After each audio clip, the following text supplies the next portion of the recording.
¿Qué tal? Les habla Jorge Gestoso. En el programa de hoy, el cuarto ciclo de negociaciones entre el gobierno de Colombia y el ELN con otro notable invitado, Carlos Medina Gallegos, analista político directamente desde Bogotá. Carlos Medina Gallegos, una cálida bienvenida al programa. Jorge, un fuerte abrazo y muy contento de estar en tu programa.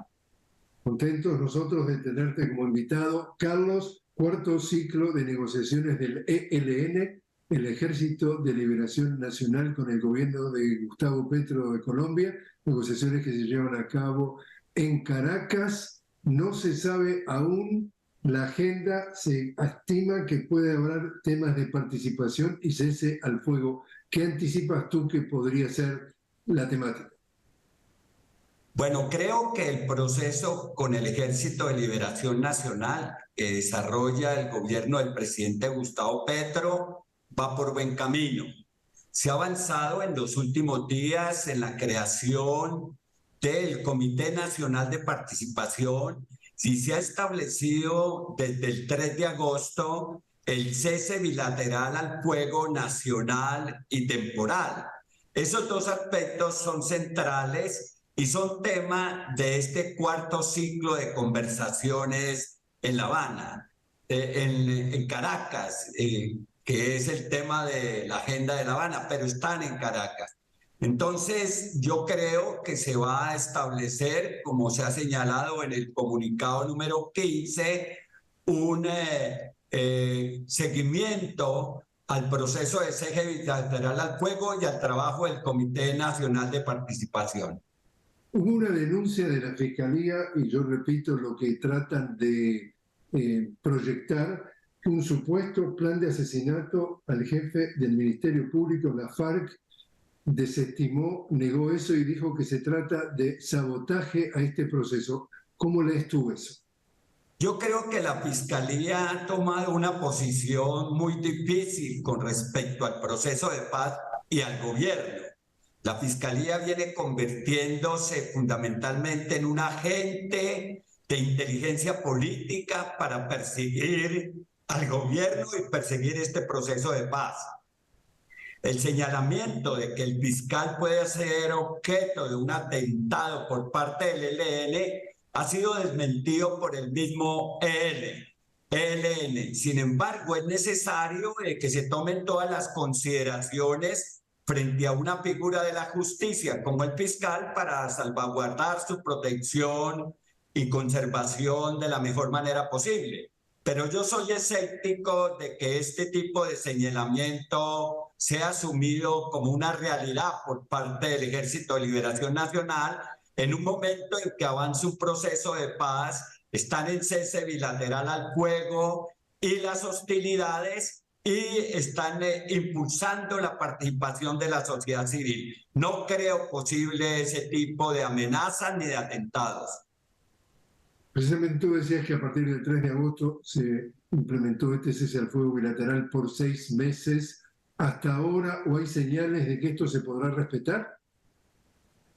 Yo creo que el cese bilateral al fuego es uno de los más grandes logros en materia del proceso, pero no es fácil sacarlo adelante por una sencilla razón. Este es un campo de batalla de fuegos cruzados. La situación en todos los territorios con las disidencias, las resurgencias, las bandas criminales, el narcotráfico, el neoparamilitarismo y otros actores armados, pues hacen que se haga una especie de piña en un campo de batalla y que eso sea el cese al fuego con el Ejército de Liberación Nacional. Esperemos que los mecanismos de seguimiento y monitoreo garanticen de que no se produzcan hechos que lamentar y se pueda romper estas conversaciones o este cese al fuego. De todos los reclamos, de todo lo que está sobre la mesa para negociar, ¿qué es lo que tú anticipas que puede ser más complicado de llegar a un acuerdo entre las posiciones del gobierno de Gustavo Petro y las posiciones de la guerrilla del ELN? Yo creo que el gran reto que existe es la dejación de las armas. el Ejército de Liberación Nacional ha asumido una postura que ha llenado de incertidumbres y de dudas a la sociedad colombiana. Pero lo más importante sería poder desconectar el dispositivo del uso de las armas en la política para que el Ejército de Liberación Nacional cumpla con lo que se acuerde en la mesa de conversaciones y la sociedad civil se convierta en un garante del cumplimiento de los acuerdos políticos y de las transformaciones que se deben producir en el marco del proceso de paz. Pero el punto más difícil en mi concepto es el de la dejación de armas. Ahora, si nos vamos a los antecedentes, no les ayudan mucho los antecedentes a colaborar con dejar las armas, porque cuando se dio el caso de las FARC, la guerrilla más antigua de Colombia y de América Latina, a la hora de dejar las armas lo que pasó fue que empezaron a perseguir a muchos de estos guerrilleros y los mataron. Es decir, acá no hubo ningún tipo de garantía que yo dejo las armas y mi vida no está en peligro, cuando en realidad los antecedentes de la FARC son, pero más que negativos, casi siniestros de lo mal que le fue. El ELN está mirando por el retrovisor del proceso de las FARC.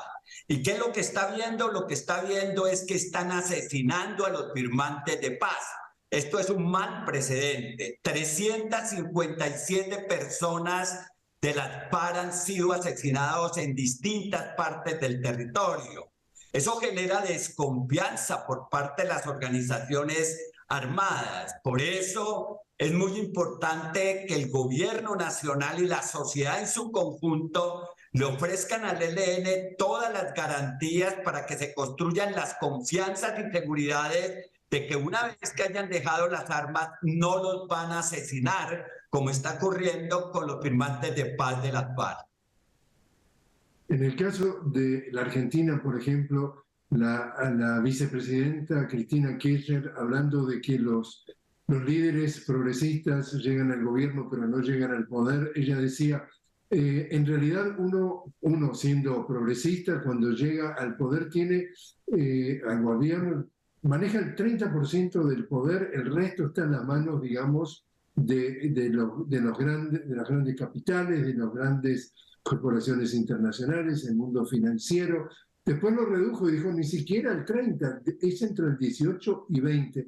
¿Cuánto del poder maneja el gobierno progresista de Gustavo Petro cuando existen todos estos elementos, como tú decías, paramilitarismo, guerrilla, narcotráfico, intereses financieros, intereses económicos, latifundio?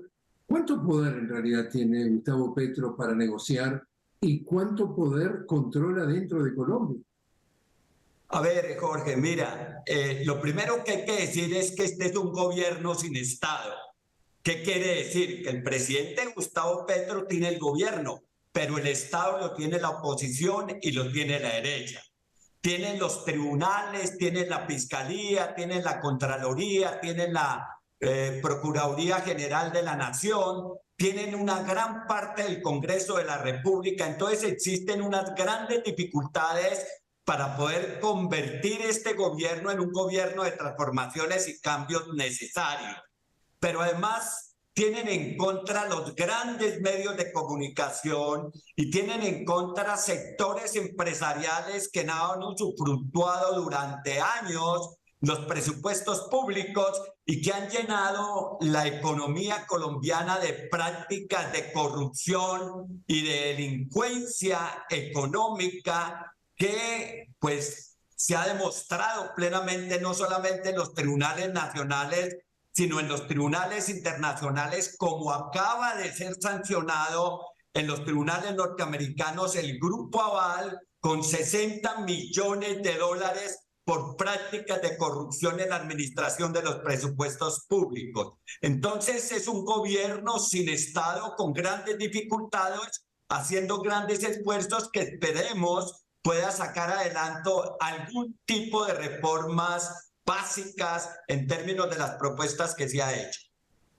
Cuando se sientan entonces en la mesa un representante de ese gobierno, la contraparte, en este caso el ELN, juega con esa carta que ve a un interlocutor débil?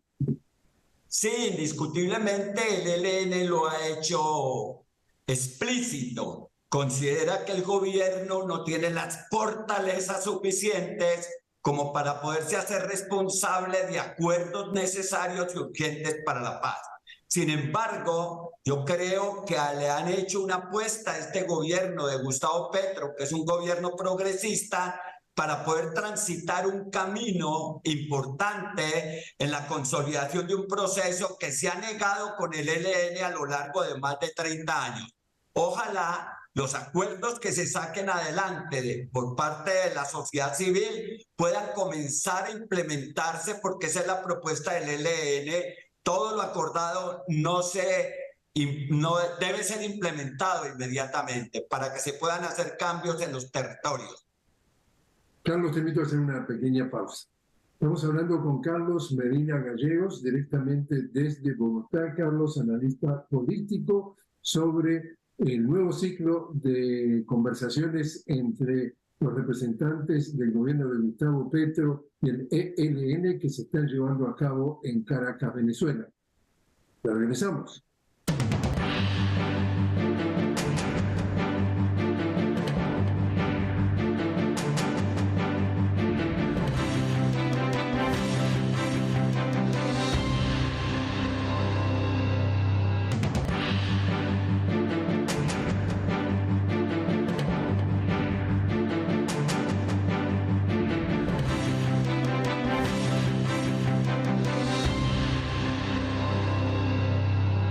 Seguimos conversando con Carlos Medina Gallegos, directamente desde Bogotá, sobre el nuevo ciclo, el cuarto ciclo de negociaciones entre el gobierno del presidente Gustavo Petro y el ELN, que se llevan a cabo en Caracas.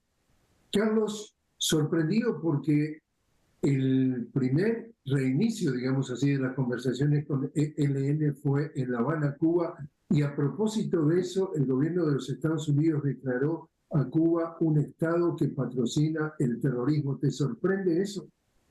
Sí, fue desafortunado el hecho de que al gobierno cubano se le haya metido en la lista de países que patrocinan el terrorismo.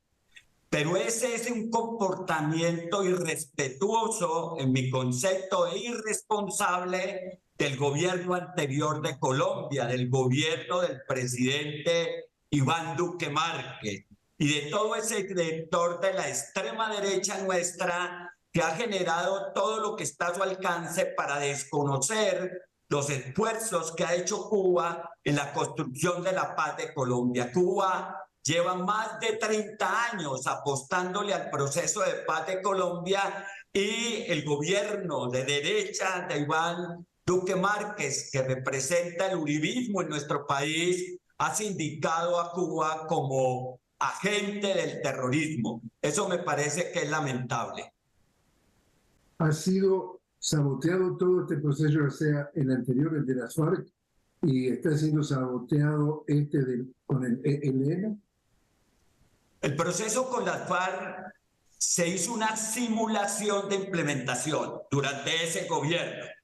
El gobierno del presidente Gustavo Petro, desde muy temprano, casi en la primera semana de gobierno, retoma las conversaciones con el Ejército de Liberación Nacional, adopta completamente la agenda de conversaciones, la enriquece con temas ambientales, dado que uno de los propósitos es hacer de Colombia una potencia de la vida, y tiene una de las columnas del gobierno que es la justicia ambiental. La enriquece con los temas ambientales e impulsa los ciclos de conversaciones de La Habana, de México y ahora en Caracas. Yo creo que ha hecho con celeridad todo lo que debía hacerse durante el gobierno anterior para sacar adelante el proceso de paz con el ELN y ponerle fin a la guerra en nuestro país.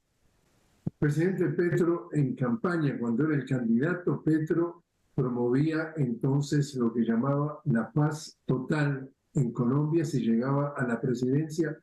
pero los hechos muestran que en realidad el ELN es solo un grupo guerrillero en Colombia, un grupo que eventualmente puede llegar a usar las armas, pero hay muchos otros grupos que siguen utilizando las armas y siguen siendo tan violenta Colombia como en muchos casos, por ejemplo, el caso de la muerte de los líderes sociales y líderes a todo nivel en el interior del país. Es decir, el acuerdo, si se llegara a un acuerdo de paz con el ELN, ¿no significa acuerdo de paz total en el país? No, Jorge, mira, la apuesta del presidente Gustavo Petro de paz total es una apuesta muy interesante que tiene unos grandes compromisos para parar la guerra con todos los actores armados. Indiscutiblemente tiene que hablar con las resurgencias de la FARC, que es la segunda Marquetalia, y tiene que establecer una ruta de diálogo con ellos. Tiene que hablar con el Estado Mayor Central de las FARC, que son las disidencias que no fueron a la firma de acuerdo. Tiene que hablar con el Clan del Golfo, que son grupos paramilitares articulados al narcotráfico. Tiene que andar con bandas criminales que pueden ser grupos hasta de 57 a 560 bandas criminales en todo el país. Entonces es una apuesta muy grande para tratar de generar unas condiciones de convivencia pacífica, democracia y construcción de rutas de bienestar. Por ahora yo creo que viene avanzando de manera importante en las conversaciones con el ELN.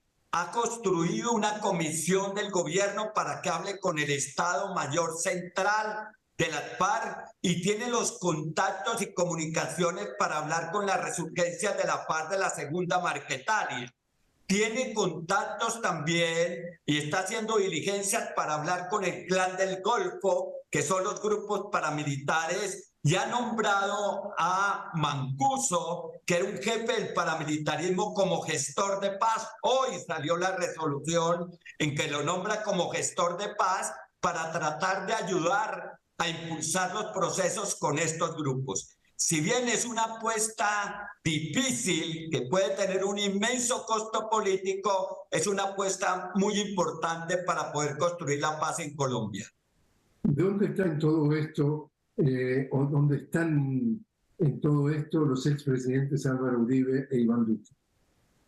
Bueno, representan las fuerzas políticas de oposición, conjuntamente con los partidos tradicionales, en una situación en que el cuestionamiento a sus gobiernos, al gobierno de Álvaro Uribe Vélez, por ejemplo, se le cuestiona en la práctica de los falsos positivos. La Comisión de la Verdad y la Jurisdicción Especial para la Paz lo hace responsable de 6.402 ejecuciones extrajudiciales. Iván Duque ha dado muestras de haber hecho un gobierno corrupto, clientelista, que ha estado en contra de la paz y que ha generado un estancamiento en procesos que hoy el gobierno actual busca reactivar porque constituyen aspectos fundamentales para el desarrollo del país y para la construcción de las relaciones de integración en el continente latinoamericano. Reconstruyó, por ejemplo, las relaciones con Venezuela, que habían sido brutalmente entorpecidas con agentes del paramilitarismo y hechos de violencia que son supremamente graves. Han producido hechos también de violencia como los que están ocurriendo en el Ecuador, con mercenarios colombianos que aniquilan a candidatos presidenciales de derecha o de izquierda democrática porque acaban de producirse otro asesinato. Es lamentable lo que está produciéndose en Ecuador, pero lo más lamentable de eso es la gestión de mercenarios colombianos participando en ese tipo de hechos, como lo han hecho en Venezuela, como lo están haciendo en Ecuador o como lo hicieron en Haití. Ahora, ante, digamos, lo que ha sido durante décadas en gobiernos de derecha, en gobiernos neoliberales, en donde, por ejemplo, Álvaro Uribe, para muchos, Iván Duque era no otra cosa que su sucesor o una persona que estaba, digamos, bajo su influencia. Había una relación muy cercana, muy férrea con el ejército de los Estados Unidos para venir a Colombia a ayudar a combatir el narcotráfico. Se incluso hablaba de bases militares estadounidenses. ¿Cuál es esa situación? ¿Hay bases militares estadounidenses dentro de Colombia? ¿Y cómo es la relación con el presidente, en este caso un presidente de izquierda, un presidente progresista, Gustavo Petro? ¿Qué ha cambiado? ¿Se ha cambiado algo y cómo? Digamos que las relaciones de Colombia con los Estados Unidos han estado marcadas por el problema del narcotráfico y la lucha contra insurgentes.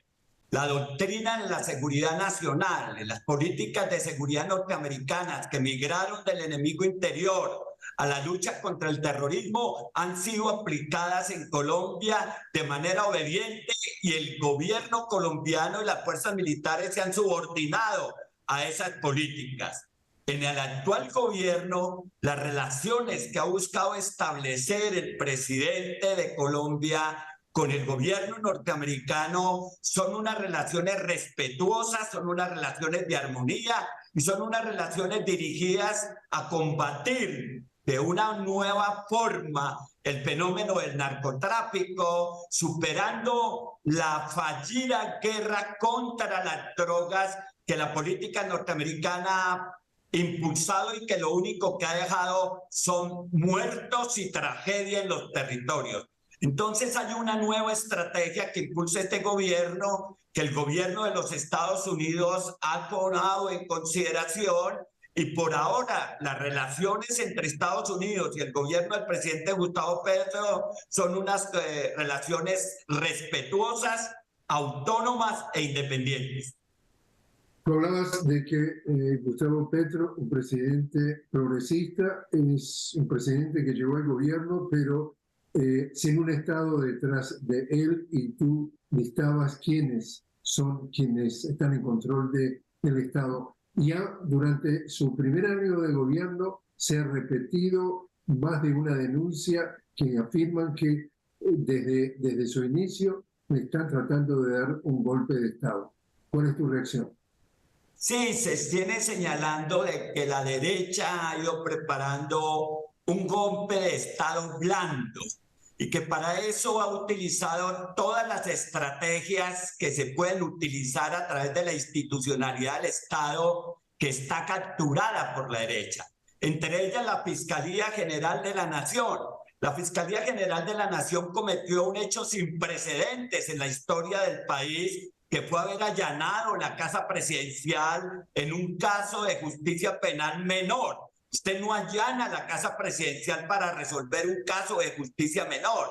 Ha perseguido sistemáticamente al hijo del presidente, a Nicolás Petro, por efectos de las relaciones que él tuvo con ciertos sectores del narcotráfico, de la economía ilegal en la costa atlántica, y ha hecho todo lo que está a su alcance para torpedear el gobierno. Eso hace parte de una manera de desprestigiar al gobierno y generar un golpe blando. Igualmente, sectores de la economía y los medios de comunicación, todos en su conjunto, diariamente bombardean a la sociedad colombiana con un cuestionamiento de cada una de las acciones que hace el gobierno. Total, se va creando una atmósfera de un golpe blando que, en mi concepto, no va a tener curso en este país. Ya dos expresidentes, el expresidente César Gaviria y el expresidente Ernesto Samper Pizano, ha señalado la necesidad de salvaguardar, de proteger el orden constitucional y dejar que tenga curso el modelo democrático que prevalece en nuestro país y el presidente pueda desarrollar su gobierno. Ya no quedan sino 3 años, de la mejor manera posible. Por último, Carlos, ¿optimista o pesimista respecto a lo que puede arrojar estos ciclos de negociaciones entre el gobierno del presidente Gustavo Petro y el ELN? Yo soy optimista de la propuesta de paz total. Creo que hay que ajustarla y poder colocar a cada uno de los grupos una comisión de gobierno que trabaje con autonomía y que logre llegar a acuerdos sustanciales que pongan fin a la violencia. Pero todo depende de las dinámicas mismas de los conflictos colombianos, que no son fáciles en ese escenario que te he señalado, Jorge, de que es un campo de batalla de fuegos cruzados con una élite política de extrema derecha que está contra todo tipo de transformación y de cambio, contra todo tipo de reformas. Entonces, todo depende de la manera como la correlación de fuerzas políticas se vaya acomodando durante los 3 años que quedan, 2 años realmente, porque el último año es electoral, y se puedan sacar adelante proyectos que requiere el país urgentemente. Carlos Medina Gallegos, muchísimas gracias por haber estado con nosotros. Muchas gracias a vos, Jorge, y a tu programa por haberme invitado.